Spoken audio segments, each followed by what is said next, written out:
Muito bem, gente, maravilha! Como é que vocês estão? Professor Rodrigo aqui, passando para fazer a correção da prova Unirio, do concurso Unirio. Prova essa que foi aplicada no dia de ontem, dia 1º de fevereiro. Vou corrigir 25 questões em 30 minutos. Que desafio, hein? Caramba, não sei se eu vou conseguir, mas vamos lá. Primeira questão. Um paciente de 32 anos procura uma unidade de saúde relatando dor abdominal intermitente, episódio de diarreia sem muco ou sangue. Bom, mas é um quadro clássico de parasitose, né? O médico pede um exame parasitológico, ele dá a característica do ovo, e como é que eu sei que é ovo? Porque ele fala, obviamente, que está diante de um metazoário, não é isso? Ele fala aqui que está diante, que a estrutura é compatível com o metazoário. Meus queridos, Staphylococcus são bactérias. Tênia é o único metazoário, é o único parasita metazoário que nós temos aqui. Não é isso? Por quê? Porque Cândida é fungo, vírus da hepatite B, claro que é vírus, e treponema é uma bactéria que é um espiroqueta. Então, na verdade, não pode ser um metazoário. Então, ficou muito fácil, né? Resposta B. Facílimo. Questão 2. A glicemia em jejum é coletada preferencialmente em tubos com... Bom, não preciso nem falar mais nada, né? Em tubos com o quê? Tubo com citrato, né? Citrato, não é isso? Claro que não. Para você coletar uma glicemia em jejum, o preferencial é o fluoreto, é o tubo de fluoreto, beleza? É o fluoreto, tampa cinza. A gente até pode coletar também no iodo acetato. Também seria uma possibilidade, mas é óbvio que eles não vão colocar iodo acetato aqui, porque a banca é burra, não vai chegar nesse nível, mas poderia colocar iodo acetato aqui. Maravilha? Então vamos lá, a resposta é. Vamos para a opção agora 48, questão 48. Questão 48, paciente de 32 anos apresenta febre baixa, dor na garganta, aumento de linfonodo cervical. Me parece uma faringite, não é isso? A amostra de secreção de orofaringe é enviada ao laboratório para investigação. Sim, como é que foi o resultado? Cocos gram-positivos. Opa, são cocos gram-positivos, vamos fazer a diferenciação então. Como assim? Prova da catalase, né? E depois prova da coagulase, caso seja estáfilo. Mas na prova da catalase, o resultado foi negativo. Catalase negativa é clássico de estreptococo. Estrepto. Então, você vai fazer, então, com esse teste da catalase, a diferenciação entre estáfilo e estrepto. Perfeito. A única opção que se encaixa aqui é a opção A. Não é isso? Então, tá ali questão A corretíssima. Vamos para a questão 49. Rodrigo, matemática de laboratório, isso vai me ferrar a vida, eu não sei responder, matemática de laboratório é muito difícil. Qual é o raciocínio ali? Você tem uma questão de preparo de soluções, onde ele tem que preparar 250 ml de uma solução a 10%. O que é uma solução a 10%? Onde eu tenho massa por volume, 10 gramas por 100 ml. É só você fazer uma relação. Como é que eu vou fazer essa relação, Rodrigo? Muito fácil. Eu tenho 10 ml para 10 ml, 10 gramas, desculpa, 10 gramas para 100 ml. Quantos gramas eu teria para 250? É isso, só fazer uma relação de proporção. Se eu tenho 10 gramas para 100 ml, quantos gramas eu tenho para 250? O resultado vai dar 25. Então, 49, opção E. Tá bom? Então, dificuldade nenhuma. Questão 50. Um médico recebe uma amostra de sangue sem etiqueta, acompanhada apenas de um pedido solto. Como é que se deve proceder numa situação dessa? Material sem identificação, o que a gente faz? Critério de rejeição de amostra. Rejeito. Eu não aceito. Ah, mas ele está colocando agora a etiqueta. Ah, mas ele tirou uma etiqueta, por baixo tinha outra. Ah, mas ele está escrevendo no tubo agora. Não aceita, tá? O que me garante que aquilo está correto? Então, rejeitar a amostra e solicitar uma nova coleta. Perfeito? Então, 50B. 51. Um paciente de sexo masculino, 42 anos, procura atendimento, febre baixa, mal-estar, discreta dor no quadrante inferior direito, há 24 horas. Opa, apendicite, será apendicite?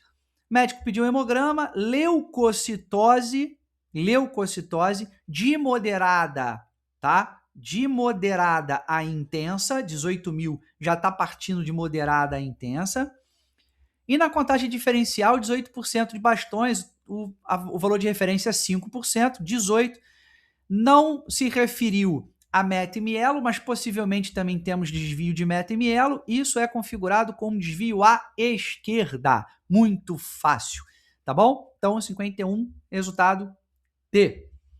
Vamos para a questão 52. Um paciente de 55 anos, chega no laboratório com exame de rotina, ele tem caso de cetoacidose, então descompasso, descontrole do metabolismo dos carboidratos, não se sabe elucidar a causa, poliúria,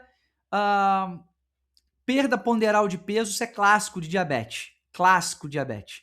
Uma vez realizado o jejum em 12 horas, nem precisaria ser de 12 horas, 6 a 8 já estaria adequado. Ele teve um resultado de 128 miligramas por decilitro. Acima de 126, né? 125 para cima. Então, de 126 para lá, miligramas por decilitro, em duas determinações, a gente já tem, em jejum, um diagnóstico de diabetes mellitus, tá bom? Então, ele tem um diabetes mellitus. Muito fácil. 52 é. 53, o paciente de sexo masculino, 46 anos, hipertenso, controlado, encaminhado para o laboratório, ele tem ali um pedido de depuração da creatinina endógena. Minha gente, facílimo. Colocou peso e altura? Não. Então não precisa fazer depuração corrigida, clearance corrigida. Vai ficar bem fácil. Mais fácil ainda, porque volume e tempo, ele dá o volume urinário por minuto, ele já dá. Você nem precisa pegar 1.200 e dividir por 1.440, porque ele já fez. 0,83. Dando continuidade ao cálculo, é você pegar a creatina da urina, divide pelo soro e multiplica por 0,83. Resultado, 99,6. Como o valor de referência é de 96 a 123, 125, 99 está dentro do valor referencial. Abaixo de 96, a gente já, para homem, a gente já que é um paciente de sexo masculino, a gente já começa as escalas de insuficiência renal. Então, o paciente não está nesse quadro ainda. O valor está dentro da normalidade, opção A, ok? Gabarito correto. 54. Assinale a alternativa que apresenta a função do hemocitômetro. Jesus! Fuchs Rosenthal, Neubauer, Negotti, tudo isso é o quê? Hemocitômetro, célula de contagem, câmara de contagem de célula, tá bom? Então, contar célula. Resultado? Resposta C. Questão 55. Um técnico de laboratório atua em serviço de análises clínicas de médio porte. Ele realiza exames sorológicos de um paciente internado com suspeita infecciosa. Bom, tem um resultado lá. Solicitam para esse técnico o direito de saber o resultado desse paciente, dizendo que é um parente próximo. Posso liberar o resultado? Nem brincando. Eu só libero um resultado numa situação dessa por ordem judicial.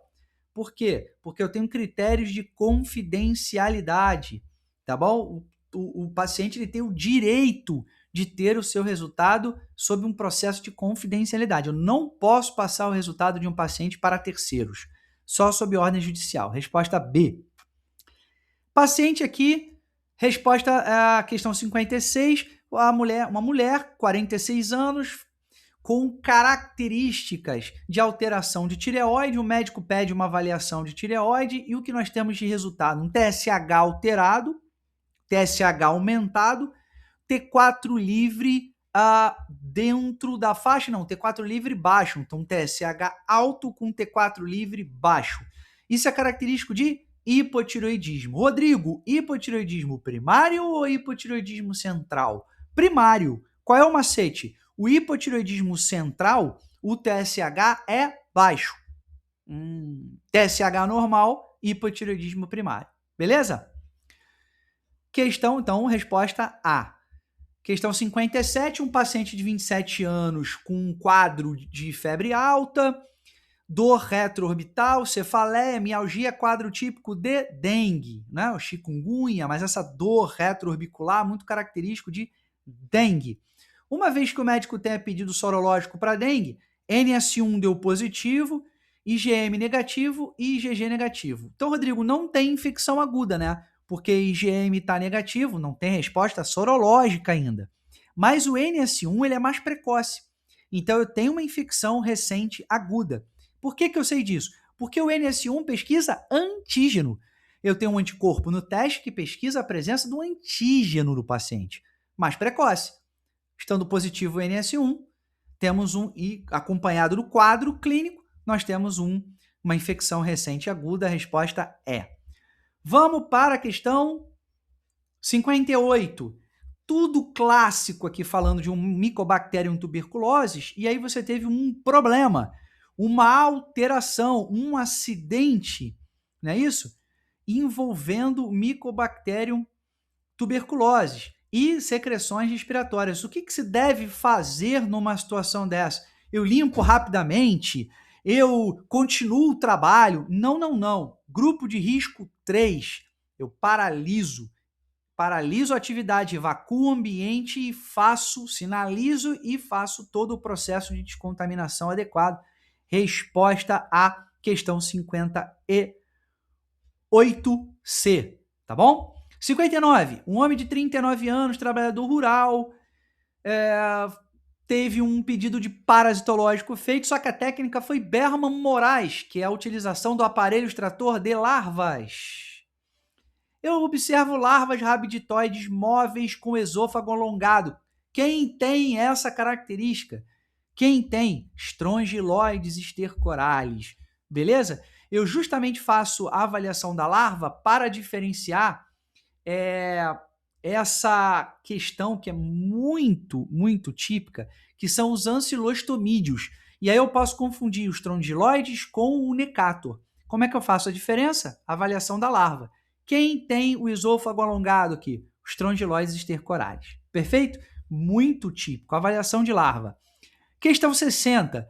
Homem com 32 anos procura atendimento com sangramento prolongado. O médico automaticamente me pede um coagulograma. Quando o médico pede esse coagulograma, né, após um processo de sangramento de extração de um dente, ele teve um sangramento prolongado, ele nega que faz uso de anticoagulante, não faz uso de varfarina ou heparina, né? Varfarina, que é um anticoagulante oral, não usa heparina, anticoagulante de utilização intravenosa, e não possui doenças hepáticas conhecidas. Então, ele não tem nenhum transtorno de deficiência de fatores de coagulação que possam interferir.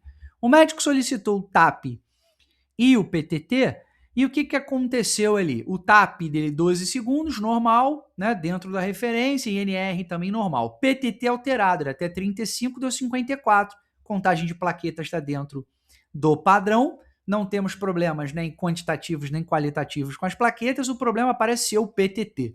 Nesse caso de termos um problema com o PTT prolongado e TAP normal, o que nós temos ali? Deficiência da via intrínseca, já que o PTT avalia via intrínseca. Facílimo. Questão 60, resposta é 61.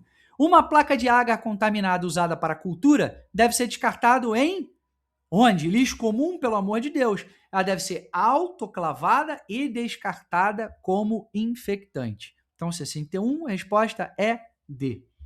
Questão 62.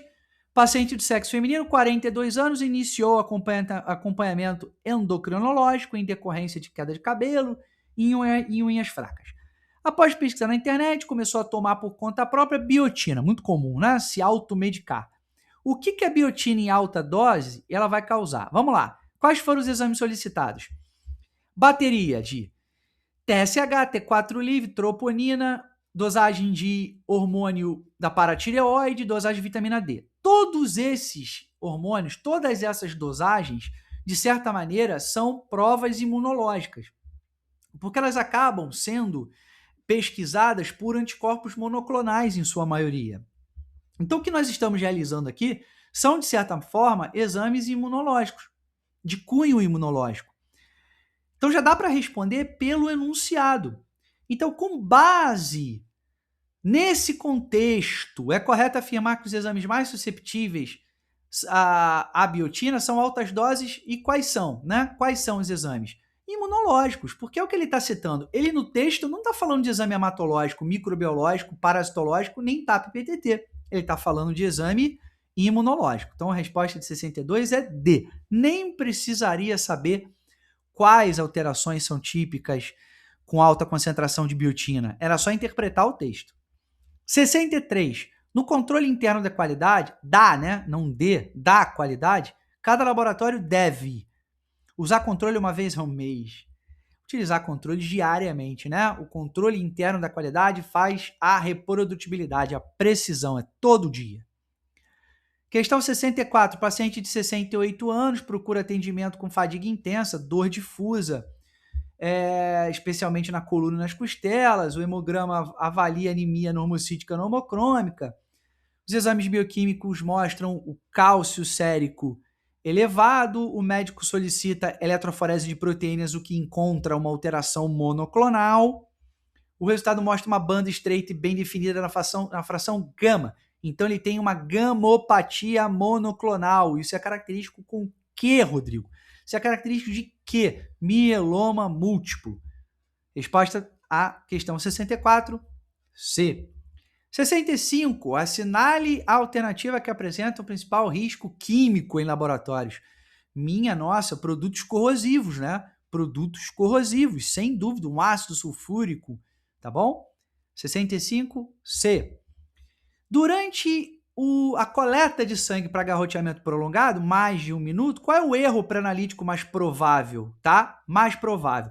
Todos esses elementos, por exemplo, diminuição, aumento na contagem de plaqueta, hemodiluição até pode acontecer, mas ele fala após 1 minuto, tá? O mais provável de acontecer após 1 minuto. Hemólise imediata? Não. A hemólise vai acontecer? Vai. Mas imediata? Não. O que mais vai acontecer é transbordamento de liberação de potássio, lactato desidrogenase e determinadas proteínas, como a própria lactato desidrogenase, que é uma enzima, uma proteína, tá bom? Então, você tem na opção D o resultado mais correto. Redução do hematócrito, se você tiver uma hemodiluição, pode acontecer, mas isso é ao longo do tempo. Se bem que, se você tiver uma concentração de células ali, você tem uma policitemia momentânea, o que vai alterar o hematócrito de forma a aumentar o hematócrito e não reduzir. A não ser que você tenha um processo de hemodiluição muito grande ali. Mas a resposta é D. 67. Assinale a alternativa que apresenta o papel de calibração de equipamentos. Nossa, aumentar a velocidade do exame, substituir o controle interno, eliminar a necessidade de manutenção, reduzir custo? Não. Ajustar o equipamento a um valor, a um padrão conhecido. Resposta A. 68. Um teste rápido imunocromatográfico está avaliando o quê? Detectando o quê? Antígenos ou anticorpos por ligação de partículas de anticorpos fixados naquela fase sólida na membrana. Então, 68A. Muito tranquilo. 69 fala de uma questão envolvendo Ziel-Nielsen. Diz que os bacilos estão corados em vermelho. Em vermelho, o que você está fazendo ali, na verdade? Você está corando bactérias alcoácido resistentes, né? Coloração para bacilo alcoácido resistente, resposta C, muito fácil também.